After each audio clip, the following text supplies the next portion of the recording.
not quite a calm, far from it, in that central square, Maidan.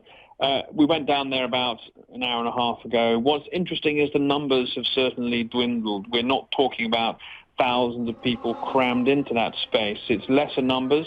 They are still defending that area. I saw protesters throwing rocks at police lines, preparing Molotov cocktails, digging up the stones around there, really digging in for a continued fight. One man saying he was there for the future of his country, another saying he didn't want to be a slave anymore. What's interesting is the police, they seem to be stepping back a bit.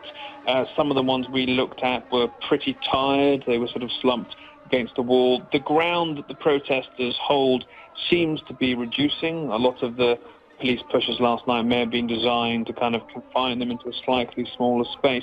But the one thing that sticks out when you approach that area is the fact that the building where protesters used to have one of their headquarters, the sort of trade union building, that's now on fire and has been burning for quite some time. Quite a remarkable sight. This is, the very, very center of the country's capital, and one of the key buildings there is ablaze, and it really, I think, gives people a sense of deep unease as to the sheer intensity of the unrest that's sprung up in the past 24 hours. Nina? And this has been bloody for both sides, hasn't it, Nick? We're talking about 25 people dead already. Again, speculation that the death toll may rise from here, I suppose.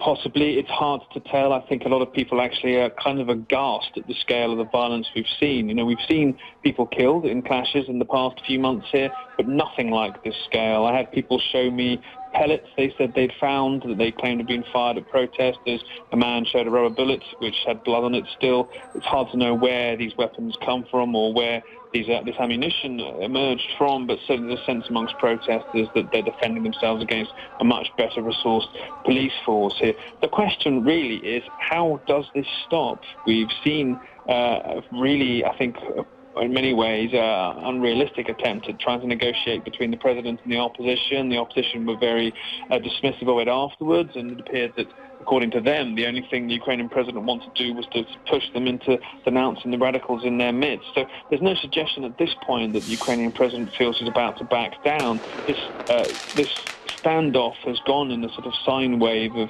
tension followed by calm, and we may see a period of calm ahead. But the real issue is we're still now in the morning, even though the numbers are down, seeing missiles thrown by both sides at each other, still that intense sense of instability right in the center of the capital, and no real political conciliation in sight at all, just fears that perhaps the security forces may escalate their moves to try and bring the situation to an end.